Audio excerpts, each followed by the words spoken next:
What's up guys, TOTS here, welcome to a brand new video and welcome to a little bit of an update video regarding the team of the season most consistent. And today I'm going to be showing you draft number 3 for the goals. It includes some new players that were also added during draft number 2, and I haven't covered them for 2 drafts, so there's a lot of players to get through guys. So as always, if you smash 2,000 likes, that'd be absolutely awesome. If you're to my channel, class subscribe button for more, and in the comments below, who do you think is still missing? This draft number 3 was updated last night from draft number 2 around 10 PM, so not long ago whatsoever, and there's a fair amount of new players in there as well as replacing ones obviously from draft number 2 guys. So also these are not the final stats whatsoever. A fair amount of them may change before the final draft, but I imagine this is not that far away now. The deadline is around April the 13th, which means we're still around a week away or so from the final draft being announced. That means you still have time to go onto the EA forums right now to get your point across and try and get your player in that team this season. Right, enough of the jibber jabber. Let's get into a 23-man squad for this gold draft number 3. So the very first one is going to be Julio Cesar, the goalkeeper.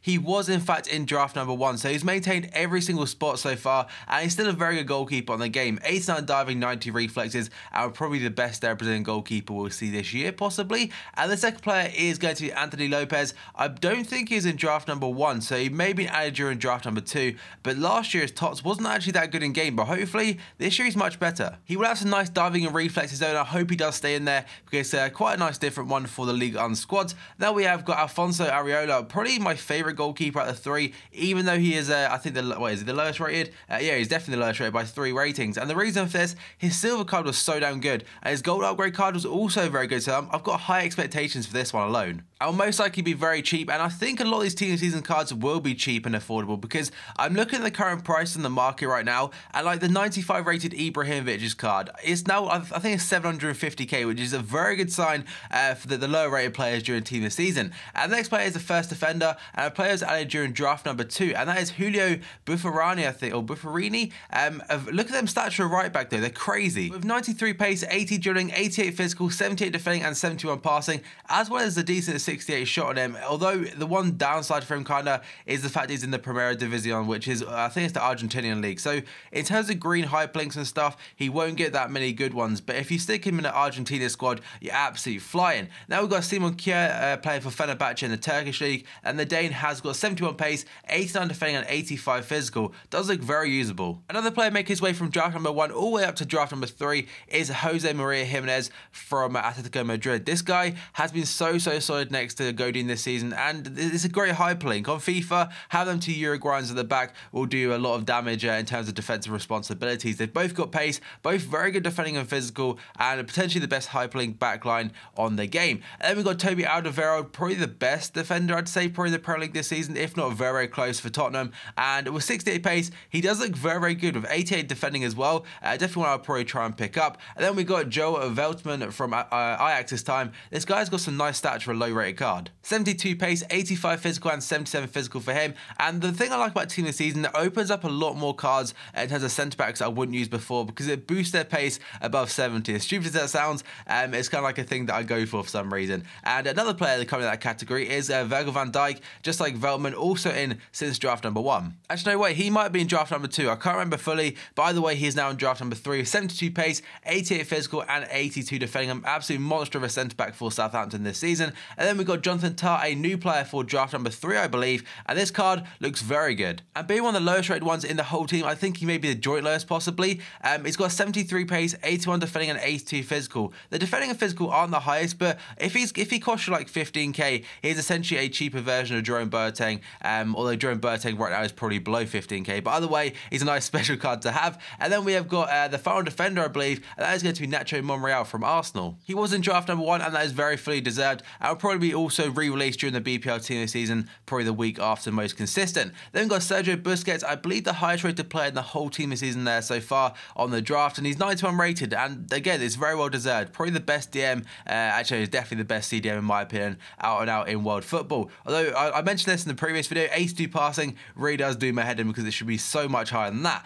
We've got Alan Zhagayev, a Russian this time, going from I think it's a left mid actually to a CDM. He only has 51 defending, but what I'd do is apply a couple couple of position cards and move him up to a cam or potentially even a false 9, as he definitely would work there. And then we've got Claudio Marquisio, a player that was added, I believe, during draft number 2 possibly. I don't think it was in draft number 1 whatsoever, and probably the best looking card out of the lot. Last year he managed to get an all 80 club, and I believe this year they'll probably do the same if he gets it. Just the fact that he only needs 1 shooting, and they'll probably be a little bit kinder and give him a +6 or so. So a very nice card, and possibly the most expensive out of the whole gold team. And then we've got N'Golo Kante. This guy has been absolutely phenomenal this season. I'm starting to think, is there anything he Kante do? So he is the unsung hero this season for Leicester, and it seems that Sir Alex Ferguson also agrees. I think Ferguson said in an interview last week that this guy is the best player in the BPL this season. So he's a great player on FIFA, and this card makes him so much better. And it means you get like a trio of Mahrez, Vardy, and Kante, which is definitely, again, well deserved.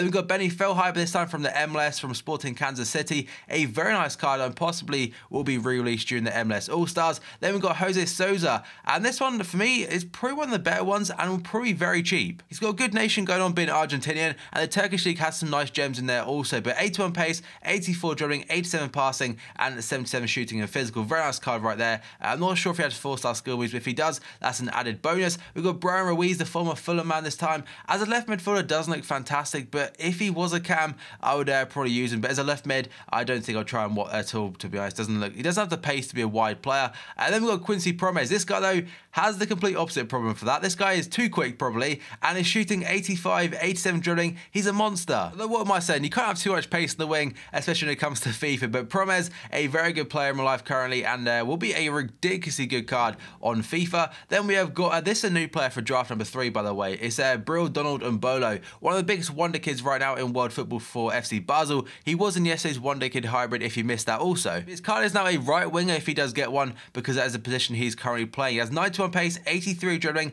84 physical, 76 shooting, and 76 passing, as well as 4-star skill moves. Although, as a right wing, it probably makes him very difficult to put into hybrids. As a striker, you have Bertius to link him up with, but honestly, as a right wing, I'm not sure who there is. There may be a good right back. I haven't really checked. Then we've got Josip Ilicic. I think that's his name. He's very tall, 190 centimeters, and would be absolutely perfect. It'd be a perfect false 9. He's got very good stats. I mean, extremely good dribbling, passing, and shooting, and hopefully very cheap. Then we've got Fides Mori, and don't get it confused, this is the twin brother of the Everton centre-back. The only difference is he plays at the other end of the pitch as a striker, and currently plays his trade in Mexico, I do believe, for, I think it's at Monterrey. And the final player in the gold draft number 3 is Ross McCormack from Fulham, and he looks very good. One player that was removed that I'm kind of annoyed about is Moussa Dembele from Tottenham, and the reason for this, apparently, I was going through the comments on the forum, and the people were saying that they want a better diversity in leagues, which I think assumes that they want a better variety of players scattered around different leagues and different nations and stuff like that. But there is still time for him to get re-added. But now I've got 11 silver players to quickly show you, and one player is removed from the silver one, which I'm very annoyed about being removed,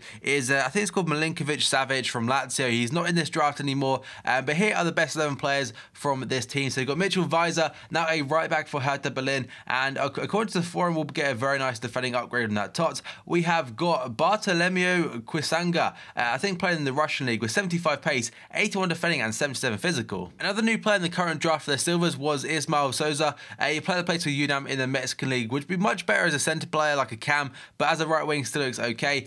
We've got Eric Dyer. This one was in draft number 1, by the way. Looks like probably one of the most solid DMs you'd see as a silver. Very good defending and physical. We've got Diogo Jota, a decent left wing actually, 84 pace, 84 drilling, 79 shot on him. We have got Lee Griffiths this time from Celtic, and this guy looks like a fantastic strike with 84 pace and 84 shot on him. We have got Danny Drinkwater, a very well-rounded. Look at them stats, by the way, on a silver. That looks incredible. Him and Kante next to each other would be very good in that midfield. Very rounded there between the two of them. Then we have got Timo Letschert this time, a Dutch centre-back from Utrecht in the Eredivisie. Some very nice pace and defending on him. Then we've got Vincenzo Griffo from, I think it's the second tier in the Bundesliga, second Bundesliga. The team, in fact, is Freiburg. So a very decent looking left winger. Again, though, probably better suited as a cam. Then we've got Diego Farias this time from Cagliari in the Serie B. A very nice Brasilva with 92 pace and 84 dribbling. The final one is Munas Dabur. I think that's the Swiss league, yeah, for Grasshopper. And his stats are absolutely fantastic. Although I imagine very difficult to put into hybrids. But either way, a player hopefully does get released. So guys, that's going to be the end of the video. If you enjoyed it, smash the like button.